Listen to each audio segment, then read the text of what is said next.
Hey, Mr. Fritz here. We're going to keep going on this vector train, and we're going to talk about perpendicular vectors. We're talking about the dot product. We're talking about finding the angle between vectors.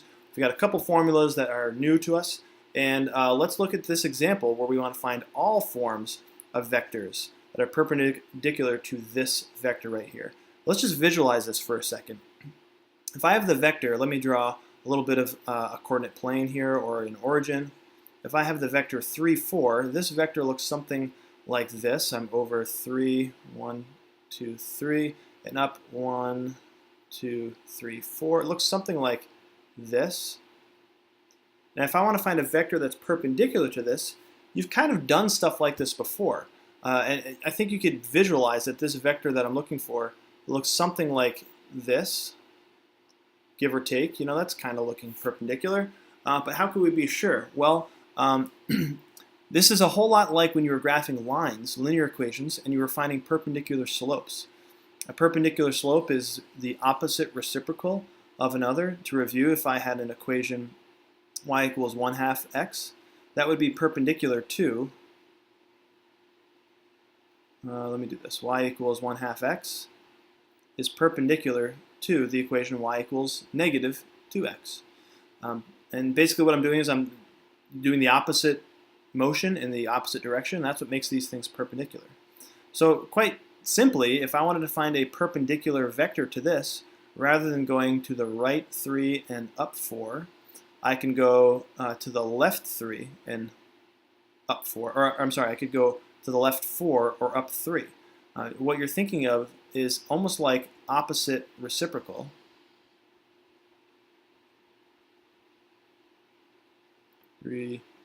Whoops. Too much. Let's try that again. You're thinking opposite reciprocal, just like when you were finding equations of lines, reciprocal, you were finding equations of lines that had perpendicular slopes. So if I wanted to find a vector that's perpendicular to this, I just need to take the 3 and the 4. I need to take the reciprocal of them. So I would have a 4 and I have a 3, but now this is still in the same direction, so I need to go in the opposite direction. So you can throw a negative 4 and a 3, or a 4 and a negative 3. These are both perpendicular to this vector. So that finds 2 for me, but I wanted to find all forms, not just one form. So there's kind of a little bit of a workaround around this. You could say that all forms would be negative 4 and 3. And the only thing we have to do here is we can change this vector in any way by scaling it, making it bigger, making it smaller, making it negative. So as long as it's in this direction, negative to the left 4 and up 3, I can do anything I want with the length of this. It'll still be perpendicular to my original vector.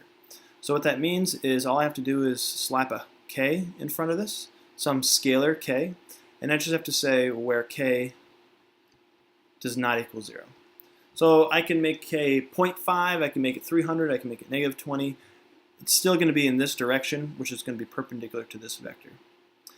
So that being said, here's another example. I want you to try and find all forms of vectors that are perpendicular to this one. Pause the video, give it a shot, and resume when you're ready to check out the answer. All right, so here is my vector, negative 2, 1. Notice that you could have also had positive 2, negative 1. These are both the same thing. And hopefully it makes sense that if I were to have a k value of negative 1, then that's what makes this vector. So these are really the same direction. They're just scalar multiples of one another. All right, we've got one more example that I want to talk about, and that basically is finding the angle between lines. So you've never done this before. This is incredible. You've graphed lines for a really long time in your algebra career, but you've never actually found the angles between them. So that's what we're going to do right now.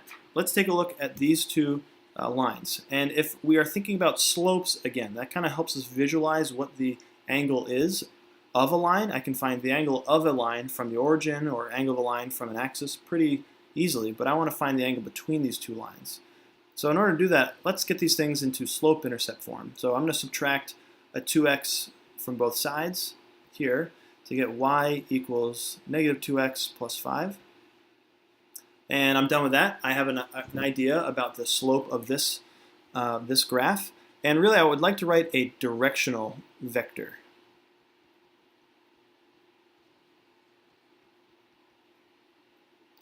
So think of a directional vector as a vector that goes in the direction of this line.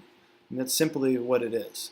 And if this has a slope of -2 in the y direction and 1 in the x direction, or I guess that would be down and over, I would write this as a vector of 1, -2. Or I suppose I could have written this as -1, +2. It really doesn't matter. But remember that just because the x's are on top, that's why this looks different than this slope, which is the y over the x. All right, so let's do the same thing with the other line. I can rearrange this by subtracting 3x from both sides. So I've got -2y equals -3x plus 8. Divide everything by -2, and we get y equals 3/2 x minus 4. So in this case, my directional vector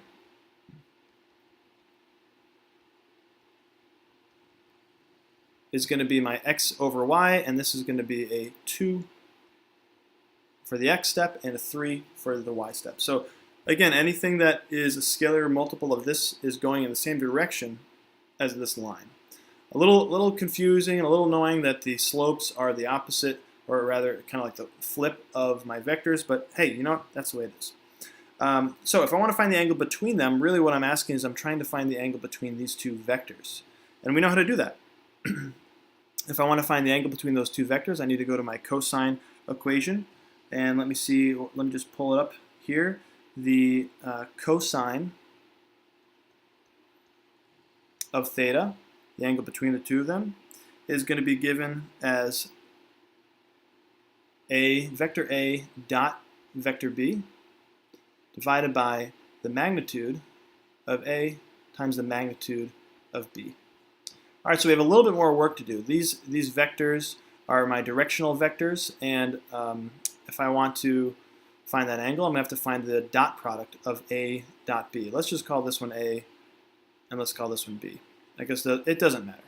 So cosine of theta is going to equal the product of my x values, 2 times 1, plus the product of my y values, 3 times -2, divided by the magnitude of A. The magnitude of A is going to be the square root of 2 squared plus 3 squared times the square root of, let's take this vector, 1 squared plus -2 squared. That's the magnitude of my vector B. So cosine of theta is going to equal, this is 2 minus 6, so that's -4 over. This is going to be, I'm going to write the intermediate step here. The square root of, that's 4 plus 9, so that's 13. Square root of 13 times the square root of 5. So the cosine of theta is going to equal -4 over the square root of 65.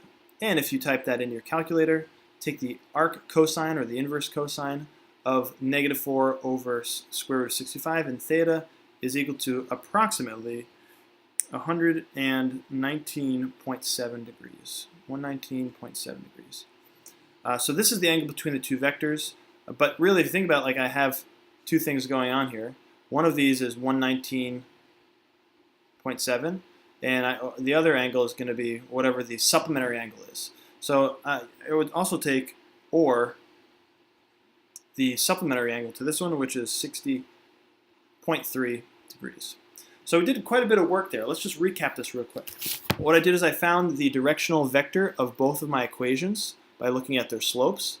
And then I found, using my cosine of theta equation, the dot product of those two vectors, the magnitudes of those two vectors, and did a little bit of inverse trig to find the angle between them.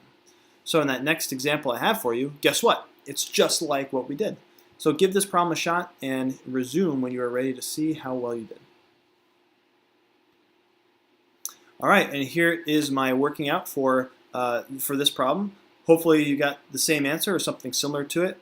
And I guess I should also include that 73.9 is one of the angles. I could also include the supplementary angle, which is 106.1 degrees. I think I did that math right.